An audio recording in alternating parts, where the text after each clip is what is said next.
Noah Carter was a ruthless, no-nonsense CEO of a global tech empire.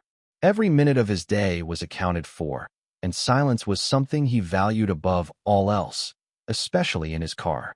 His sleek black limousine had tinted windows, soft leather seats, and an unspoken rule: no one talks unless spoken to. It had been a long day of back-to-back meetings.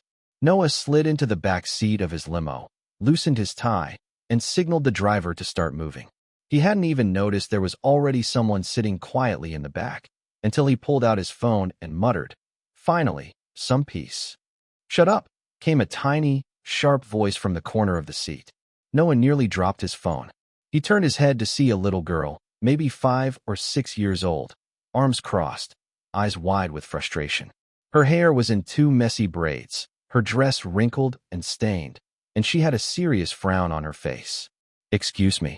Noah blinked, absolutely stunned. Who are you?" The girl puffed her cheeks. "You're being too loud. And my mom said I should rest." "So SHH. The driver peeked through the rearview mirror, nervously. Sir, there was some confusion earlier. She thought this was her ride and got in during the pickup mix-up outside the hospital.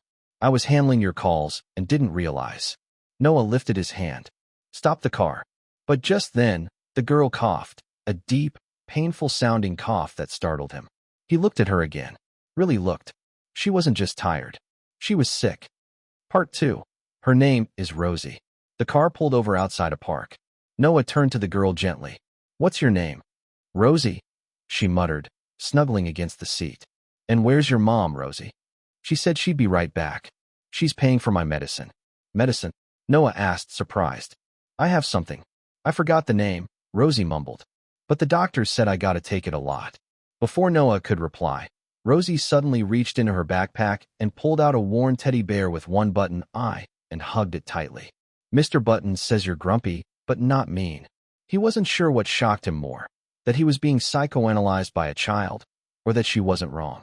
He sighed, took out his phone, and called his assistant. "Cancel my next meeting. Something more important came up."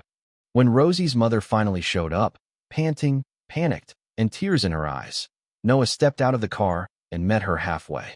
She looked barely older than 25, worn down by life, worry, and hospital bills. "I'm so sorry," she gasped. "She must have gotten in the wrong car. She's not usually like this, She was fine," Noah interrupted. Then he handed her something. A blank check. "What's this?" she asked, stunned. "A second chance." She looked confused. He smiled. "You don't know me, but I know what it's like to grow up without help. Your daughter reminded me that I used to care about more than money." Part 3. A Promise Fulfilled. 2 months later, Noah walked through the shiny new children's ward at the city hospital. On the wall, the Rosie Carter Pediatric Center, sponsored by the Carter Foundation. Rosie sat in a little bed near the window, now surrounded by books, plush toys, and colorful balloons. Her cheeks were full again, her laugh louder than ever. When she saw Noah walk in, she beamed. "Hey, you didn't bring Mr. Buttons his cookies," she teased. Noah chuckled and handed over a small bag. Chocolate chip, fresh from the bakery. Her mother stood nearby, grateful beyond words. The financial help, the emotional support, the hospital sponsorship, it had changed everything. As Noah sat beside Rosie, she leaned toward him and whispered, "You know, you talk too much. But you're okay." He laughed aloud for the first time in years. "And you're still the only person who can tell me to shut up and get away with it." Rosie grinned. "That's 'cause I'm special."